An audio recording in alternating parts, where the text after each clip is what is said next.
В някои части на община Кюстендил насажденията са оцелели, но в повечето студът е нанесъл огромни поражения. Събота, неделя и понеделник кюстендилските производители се сблъскаха с много тежки условия.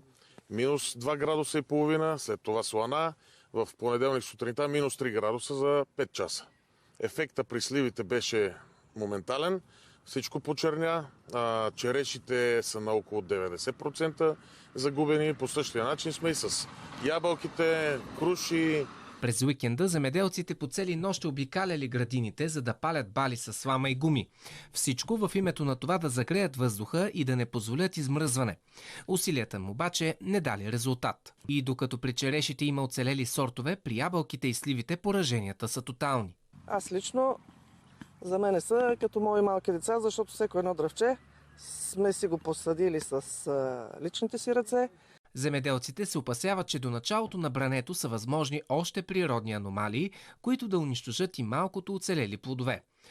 Прогнозите от сега са за по-високи цени на българската череша.